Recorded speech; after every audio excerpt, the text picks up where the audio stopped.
नमस्कार विद्यार्थी मित्रांनो, अभ्यास मित्र परिवारामध्ये तुम्हा सर्वांचं स्वागत आहे. मित्रांनो, तुम्हाला जर ही लेक्चर सिरीज आवडत असेल तर लेक्चरला लाईक करा, चॅनलला सबस्क्राईब करून ठेवा आणि बेल आयकॉनवर क्लिक करून ठेवा, म्हणजे डेली तुम्हाला हे लेक्चरचे नोटिफिकेशन येत जाईल आणि तुमचं डेली करंट अफेअर्स होऊन जाईल. बघा, कधी कधी आपल्याला बोर वाटतं, जीवर येतं अभ्यास करायचं, करंट अफेअर्स बघायचं, पण तुम्ही हा विषय असा नाही की एक पुस्तक घेतलं आणि त्यामध्ये होऊन जाईल.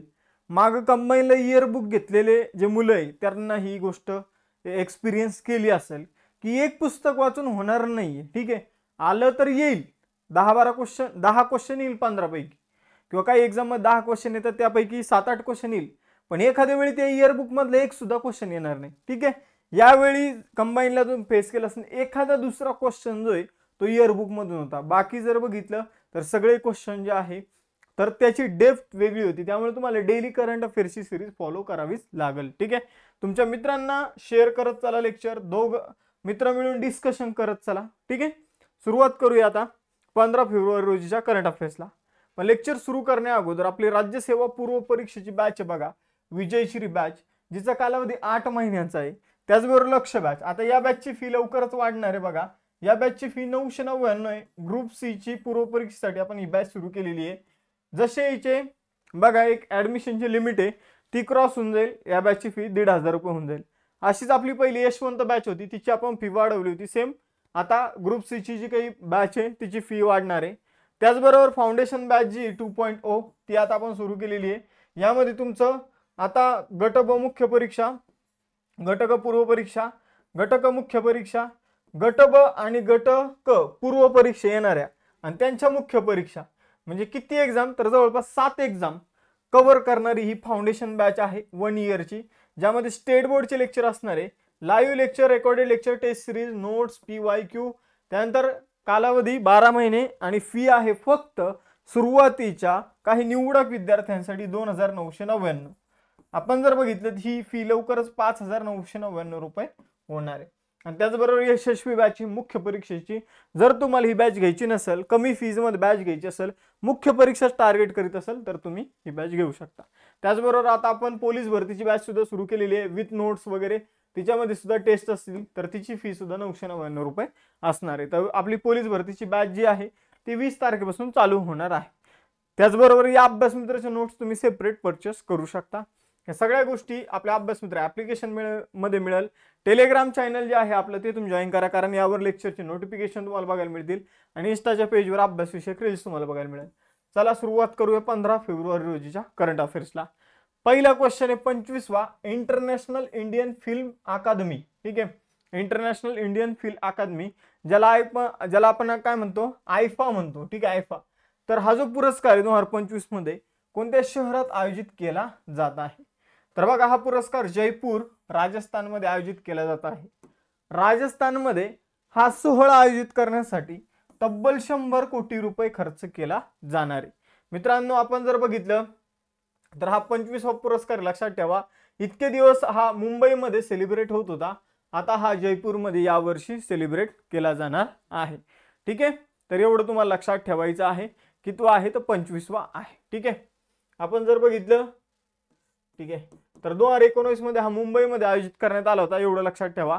आणि आपण जर बघितलं तर हा सोहळा जो आहे तो भारताच्या बाहेर सुद्धा आयोजित केला जात असतो, हे तुम्हाला लक्षात ठेवायचं आहे. त्याच्या नावातच दिसत असेल आंतरराष्ट्रीय भारतीय चित्रपट अकादमी, आयफा. तर भारताबाहेर सुद्धा आयोजित केला जातो, भारतामध्ये सुद्धा आयोजित केला जातो. यापूर्वी मुंबईमध्ये आयोजित केला जात होता. ठीक आहे, आणि आता जयपूर आयोजन करणार आहे, एवढं तुम्हाला लक्षात ठेवायचं. जयपूर 100 कोटी रुपये खर्च करणार आहे. जयपूर हे दुसरं भारतीय शहर बनलेले हा पुरस्कार आयोजित करणार.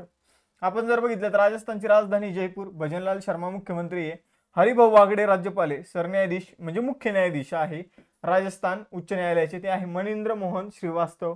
आणि 1 नोव्हेंबर 1956 ला राज्य पुनर्रचना कायदा जो होता मित्रांनो, तर 1955चा, तर त्यानुसार 1956 मध्ये आपण जर बघितलं तर 14 राज्य आणि 6 केंद्रशासित प्रदेश निर्माण करण्यात आले होते, त्यापैकी राजस्थान एक आहे. राजस्थानमध्ये लोकसभेच्या जागा 25, राज्यसभेच्या 10 आणि विधानसभेच्या 200 जागा आहे. राजस्थानच्या शेजारी 5 राज्य आहे. मध्य प्रदेश आणि राजस्थानच्या बॉर्डरवर कोणतं नॅशनल पार्क आहे, तर कुनो नॅशनल पार्क आहे, जे मूळ मध्य प्रदेशमध्ये आहे. त्याचबरोबर पंजाब राज्य आहे, ठीक आहे. पंजाब नंतर हरियाणा, उत्तर प्रदेश आणि गुजरात यांच्या सीमा राजस्थानला आहे. मुकुंद्रा हिल्स नॅशनल पार्क आणि डेझर्ट नॅशनल पार्क हे राजस्थानमधील नॅशनल पार्क आपल्याला बघायला मिळतात. राजस्थानशी संबंधित चालू घडामोडी. अलीकडे भारत आणि इजिप्तमध्ये सायक्लोन 3 हा जो युद्ध सराव आहे हा राजस्थानमध्ये आयोजित करण्यात आला. रायझिंग राजस्थान ग्लोबल समिटचं उद्घाटन पंतप्रधान नरेंद्र मोदी यांनी राजस्थानमध्ये केलं. राजस्थान पोलिसांमध्ये महिलांना 30% आरक्षण आहे, लक्षात ठेवा. राजस्थानने अंत्यसंस्कार करण्यासाठी कोणत्या राज्यासोबत एक पॅनल तयार केलं तर मध्य प्रदेश सोबत. यानंतर सुप्रीम कोर्टाने राजस्थानमध्ये बालविवाह निर्मूलनाचं लक्ष 2030 ठेवलेलं आहे. खाजगी गुंतवणुकीला चालना आणि प्रोत्साहन देण्यासाठी राजस्थानने राजस्थान गुंतवणूक प्रोत्साहन योजना सुरू केलेली आहे. राजस्थानमध्ये संरक्षण मंत्री राजनाथ सिंह यांनी जयपूरमध्ये एक सैनिकी स्कूलचं उद्घाटन जे आहे ते केलेलं आहे अलीकडे. त्यानंतर आंतरराष्ट्रीय कॅट महोत्सव जो आहे तो बिकानेर राजस्थानमध्ये आयोजित करण्यात आलेला आहे. आणि राजस्थानमध्ये 115 दशलक्ष वर्ष जुनं शार्कचे जीवाश्म कुठे सापडले तर जैसलमेर या ठिकाणी सापडलेले. राजस्थान एकेकाळी कुठं होतं तर समुद्राच्या खाली होतं. राजस्थानमध्ये एक नदी आहे जिचं नाव आहे लुनी नदी. लुनी नदी जी आहे तर तिला लवणावती म्हणून सुद्धा ओळखलं जातं, म्हणजे मिठाची नदी. ठीक आहे. यानंतर पुढे जाऊया. कोणता देश फेब्रुवारी 2025 मध्ये प्रथमच international institute of administration science, international institute of administrative science ची वार्षिक परिषद जी ते आयोजित करतात. म्हणजे पहिल्यांदाच आपण जर बघितलं तर इंटरनॅशनल इन्स्टिट्यूट ऑफ ॲडमिनिस्ट्रेटिव्ह सायन्सची पहिलीच बैठक जी आहे मित्रांनो, पहिली बैठक ती कुठं होत आहे तर भारतामध्ये होते.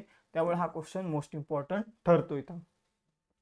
आपण जर बघितलं तिची पहिली परिषद भारतामध्ये आयोजित करण्यात येत आहे 10 ते 14 फेब्रुवारी दरम्यान हिचं आयोजन झालेलं आहे नवी दिल्ली या ठिकाणी.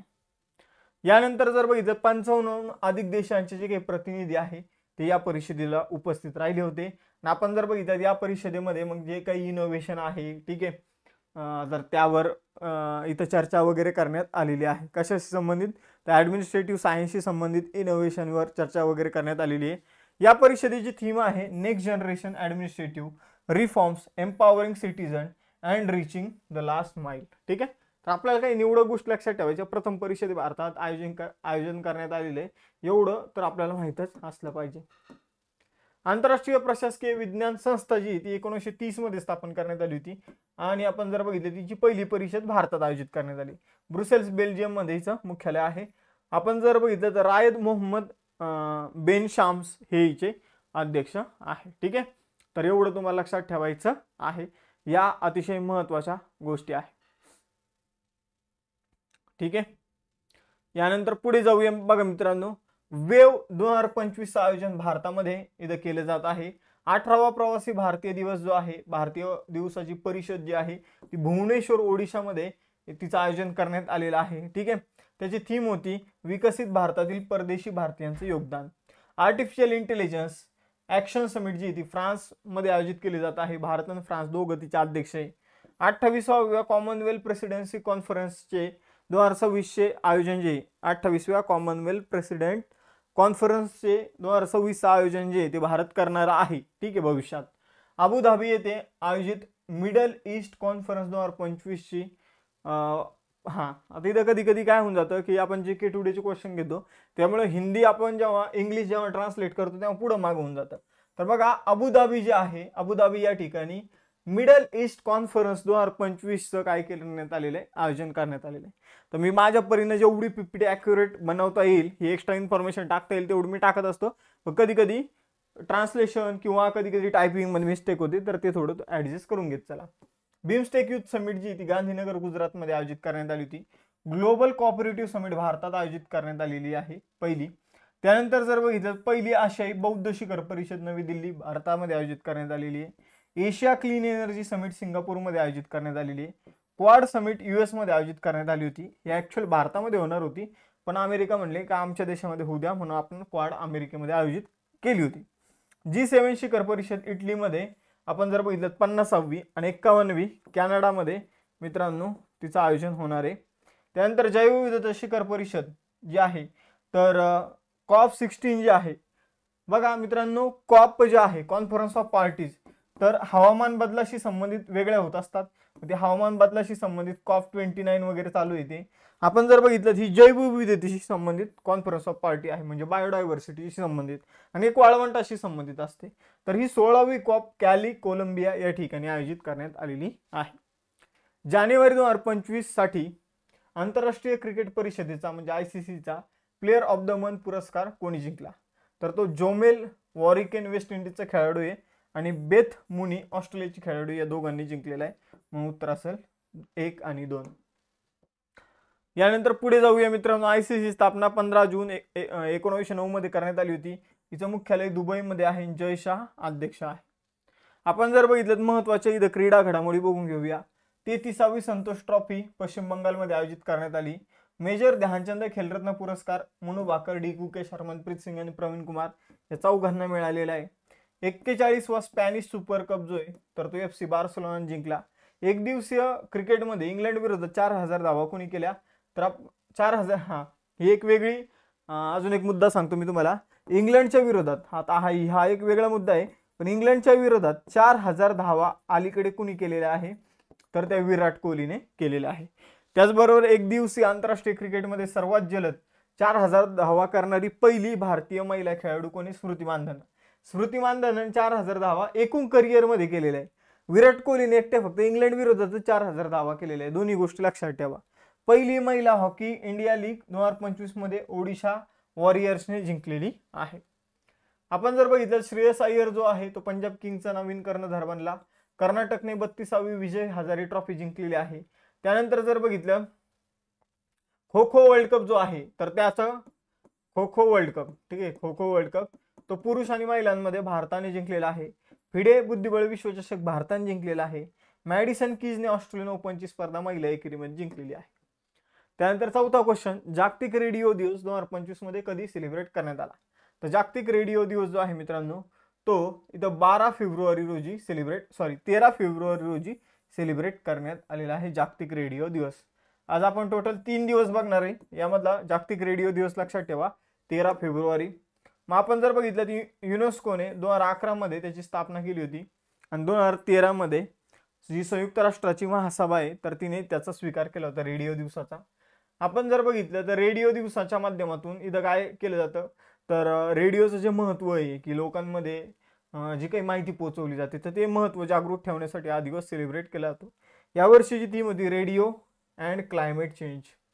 रेडिओ दिवस 13 February, radio and climate change theme.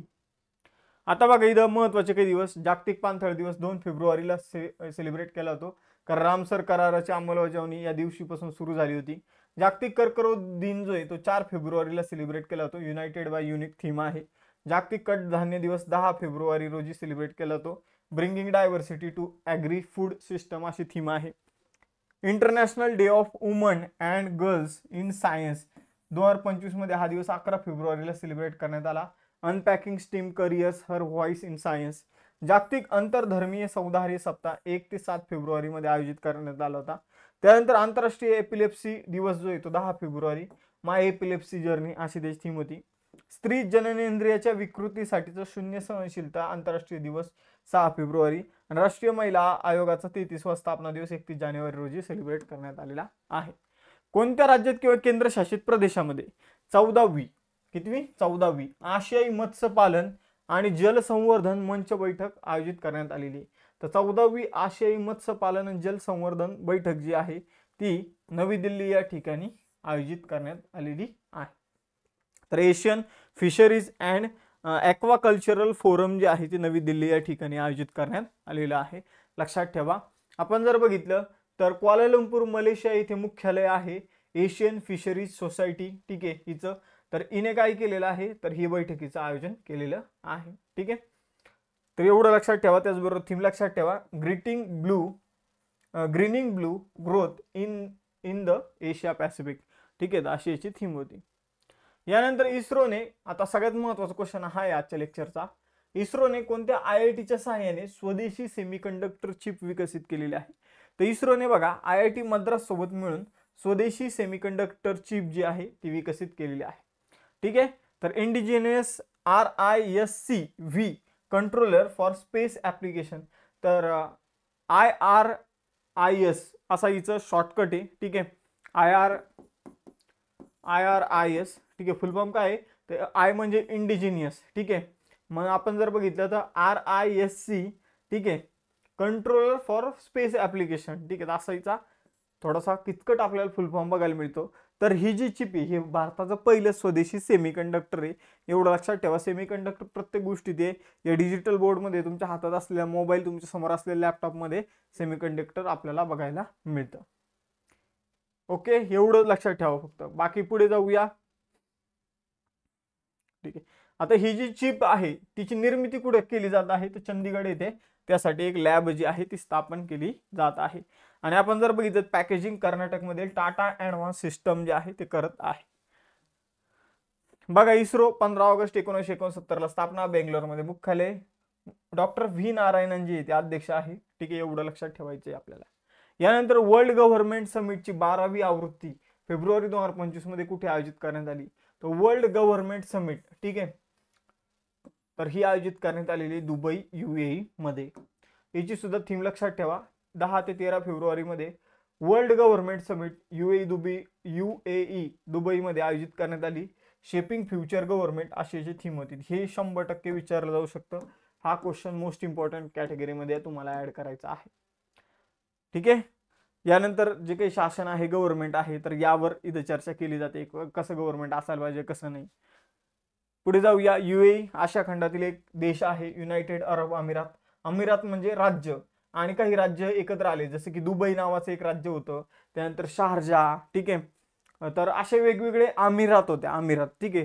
राजांचे राज्य होते, ते एकत्र आले, त्यांनी युनायटेड होऊन ते काय बनले, दुबई बनलेले आहे, सॉरी UAE बनलेले आहे. तर युनायटेड अरब अमिरात, अरब अमिरात, अरबांचे अमिरात काय झाले, युनायटेड झाले, काय बनले, UAE बनले. अध्यक्ष आहे, राष्ट्रपती आहे तिथले मोहम्मद बिन झायेद अल नाह्यान, आणि पंतप्रधान आहेत मोहम्मद बिन राशिद अल मक्तूम. अबुधाबी त्यांची राजधानी आहे. फेब्रुवारी 2025 मध्ये होणाऱ्या चॅम्पियन्स ट्रॉफीसाठी कोणत्या भारतीय खेळाडूची इव्हेंट अँबॅसिडर म्हणून नियुक्ती करण्यात आली, तर बघा मित्रांनो, इव्हेंट अँबॅसिडर म्हणलेला आहे, फोटोवरून तुम्हाला सगळ्यांना माहित झालं असेल, शिखर धवन. त्याचबरोबर अजून काही व्यक्ती इव्हेंट अँबॅसिडर बनलेले आहे, जसं की आपण जर बघितलं पाकिस्तानचा सरफराज अहमद, ठीक आहे, 2017 मध्ये त्यांनी चॅम्पियन्स ट्रॉफी जिंकून दिली होती. ऑस्ट्रेलियाचा शेन वॉटसन ऑलराऊंडर. त्यानंतर आपण जर बघितलं टीम साऊदी, न्यूझीलंडचा खेळाडू, तर हे जे आहे यांची इव्हेंट अँबॅसिडर म्हणून नियुक्ती करण्यात आलेली भारताचं शिखर धवन. कोणत्या दिग्गज चित्रपट निर्मात्याला आयफा पुरस्कार 2025 मध्ये उत्कृष्ट कामगिरीचा पुरस्कार देण्यात आलेला आहे, तर राकेश रोशन जे त्यांना उत्कृष्ट कामगिरी चित्रपट क्षेत्रामध्ये केल्याबद्दलचा पुरस्कार देऊन गौरवण्यात आलेला आहे. तर आयफा जो आहे तर त्याचं आयोजन जे आहे ते कुठं होणार आहे, तर 8 ते 9 मार्च या दिवसांमध्ये त्याचं आयोजन जयपूरमध्ये होणार आहे. आणि हा पुरस्कार ऑलरेडी डिक्लेअर झालेला आहे राकेश रोशन यांना, ठीक आहे. याची थीम असणारी silver is the new gold. England विरुद्ध 4000 आंतरराष्ट्रीय धावा करणारा पहिला भारतीय फलंदाज कोण ठरलेला आहे, तुम्हाला पहिलेच हा क्वेश्चन कव्हर केलेला आहे, विराट कोहली. विराट कोहली इंग्लंड विरुद्ध 4000 धावा करणारा 6वा एकूण जागतिक फलंदाज बनलेला आहे आणि फर्स्ट इंडियन क्रिकेटर बनलेला आहे. तर लक्षात ठेवा, अलीकडे त्याने 52 धावाची खेळी केली होती. राष्ट्रीय उत्पादकता दिवस जो आहे, नॅशनल प्रोडक्टिव्हिटी डे जो आहे, तो 12 फेब्रुवारी रोजी सेलिब्रेट केला जातो. याची थीम होती from ideas to impact, protecting intellectual property for competitive startup, ठीक आहे, अशी थीम होती. लक्षात ठेवा. आपण जर बघितलं तर प्रोडक्टिव्हिटी डे म्हणजे काय, तर उत्पादकता, की आता एखादा व्यक्ती किती काम करू शकतो त्याला त्याची प्रोडक्टिव्हिटी इथं मानलं जातं. त्यानंतर राष्ट्रीय महिला दिन 2025 मध्ये कधी सेलिब्रेट करण्यात आला, तर तो करण्यात आला मित्रांनो 13 फेब्रुवारी रोजी. इथे तुम्हाला भारताच्या आपण कोकिळा म्हणतो कोण, तर लता मंगेशकर, तर त्यांच्या अगोदरच्या कोकिळा कोण होते, सरोजिनी नायडू. तर त्यांचा जो काही जन्मदिवस आहे मित्रांनो 13 फेब्रुवारी, तर याला आपण काय करत असतो, तर ॲज अ राष्ट्रीय महिला दिन म्हणून सेलिब्रेट करत असतो. तर राष्ट्रीय महिला दिन 2025 मध्ये कधी सेलिब्रेट करण्यात आला, 13 फेब्रुवारी रोजी. भारताचे स्वातंत्र्य सैनिक, कवयित्री, समाजसुधारक होते सरोजिनी नायडू. यांच्या जन्मदिनाला आपण इथं राष्ट्रीय महिला दिन सेलिब्रेट करतो. या दिनाचं प्रमुख उद्दिष्ट आहे की महिलांच्या हक्काबाबत जनजागृती करणं. आता 2 टेस्ट क्वेश्चन तुमच्यासाठी. इस्रोने कोणत्या IIT सोबत मिळून इथं सेमीकंडक्टर विकसित केलेले आहे स्वदेशी, आणि कोणत्या राज्यात किंवा केंद्रशासित प्रदेशात 14वी आशियाई मत्स्य पालन आणि जलसंवर्धन मंच बैठक जी आहे ती आयोजित केली जाणार आहे. आणि त्याचबरोबर अजून जर अभ्यास सुरू केला नसेल राज्यसेवेचा किंवा कंबाईन गट क पूर्व परीक्षेचा किंवा कंबाईन गट ब मुख्य परीक्षेचा, किंवा जर पुढच्या एक्झामचा अभ्यास सुरू करायचा असेल तर कंबाईन गट ब आणि गट क प्री प्लस मेन्स प्लस इंटरव्ह्यूची फाउंडेशन बॅच 2.0 आहे. आणि राज्यसेवेसाठी सुद्धा आपल्याकडे फाउंडेशन बॅच आहे, त्या बॅचेस तुम्ही जॉईन करू शकता मित्रांनो. या बॅचेस जे आहे त्या अफोर्डेबल फीमध्ये quality education with quality notes अशा या बॅचेस आहे. तर तुम्हाला जर ॲडमिशन घ्यायचं असेल तर लवकरात लवकर घ्या, कारण सिलेबस पुढे चाललेला आहे. त्याचबरोबर तुम्ही आपला हा नोट्स पॅक सुद्धा परचेस करू शकता. त्याचबरोबर आपला ॲप डाउनलोड करा, टेलिग्राम चॅनल जॉईन करा आणि इंस्टाच्या पेजला फॉलो करू शकता तुम्ही. ठीक आहे, कारण तुमचा सगळीकडे अभ्यासच होणार आहे. मग थांबूया आपण आता इथं, भेटूया नेक्स्ट सेशनमध्ये. चलो बाय बाय एव्हरीवन, जय हिंद.